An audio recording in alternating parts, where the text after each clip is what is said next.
বন্ধুরা, মৌসুমি কিচেনে একটা নতুন রেসিপি আমার সাথে শেয়ার করব। সেই রেসিপিটার নাম হচ্ছে ইলিশ মাছের পোস্ত দিয়ে দই, টক দই দিয়ে ইলিশ মাছের পোস্ত। দেখুন তার জন্য কী কী লাগছে। ইলিশ মাছ কেটে ধুয়ে রাখা আছে, লঙ্কার পোস্ত, টক দই, হলুদ, লবণ, আর ফোড়নের জন্য হচ্ছে কালো জিরে, তেজপাতা, আর কটা কাঁচা লঙ্কা দেবো মাছের মধ্যে, খুব ভালো লাগে, আর সাদা তেল। এই উপকরণ দিয়ে হবে আমার রান্নাটা। দেখুন কড়াইটা গরম হয়ে গেছে, আমি এখন সাদা তেলটা দিয়ে দিচ্ছি।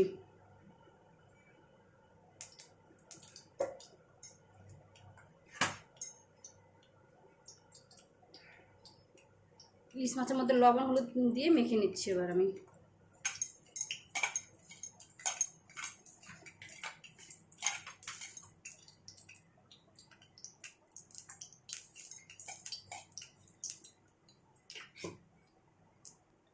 দেখুন কড়াইটা গরম হয়ে গেছে, এবার আমি ইলিশ মাছগুলো দিয়ে দিচ্ছি।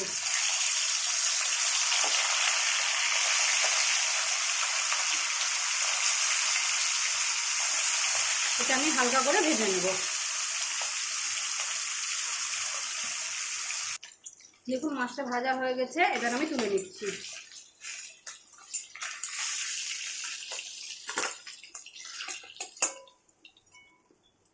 এই যে মাছ ভাজা হয়ে গেছে, দেখুন তুলে নিয়েছি। এবার আমি কড়াই আর কিছু করব না, এটা এবার আমি প্রেসার কুকারেই করবো রান্নাটা পুরো।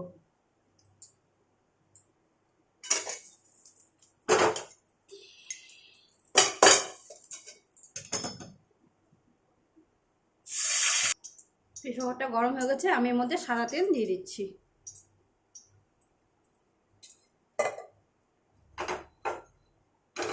এবার এর মধ্যে আমি কালো জিরে আর তেজপাতাটা দিয়ে দেবো।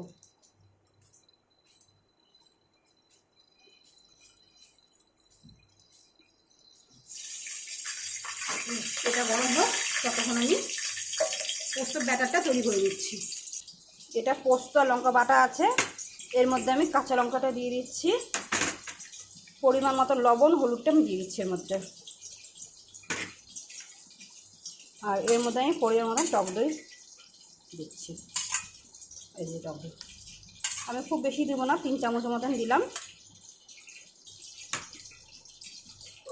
আর এর মধ্যে আমি সাদা তেল দিয়ে দিলাম।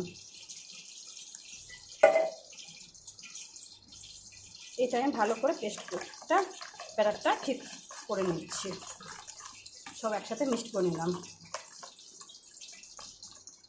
দেখুন মিক্সড হয়ে গেছে এটা আমার। দেখুন কালো জিরাটা আমার গরম হয়ে গেছে, তেজপাতাটাও গরম হয়ে গেছে, আমি গ্যাসটা কমিয়ে দিচ্ছি। এবার এর মধ্যে আমি মাছগুলো প্রেসার করে সাজিয়ে দিচ্ছি।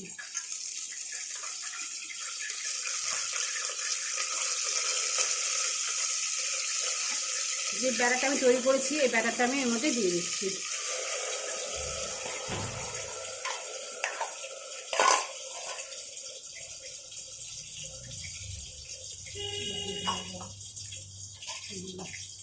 মশলা লেগেছিল বলে আমি বাটিটা ধুয়ে দিয়ে দিচ্ছি এর মধ্যে।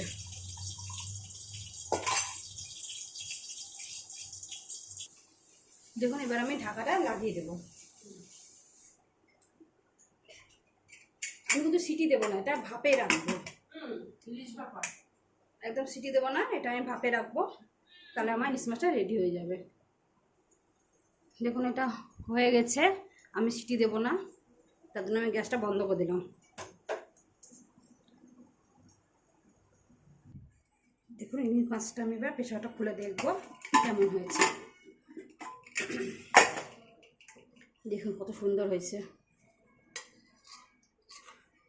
দেখুন এইভাবে রান্না করলে খুব টেস্টি লাগে খেতে, কত সুন্দর দেখতেও হয়েছে, হেবি সুন্দর খেতে হবে।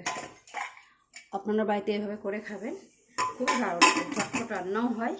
দই, পোস্ত, ইলিশ। আপনার যদি ভালো লেগে থাকে অবশ্যই লাইক, কমেন্ট, শেয়ার করবেন।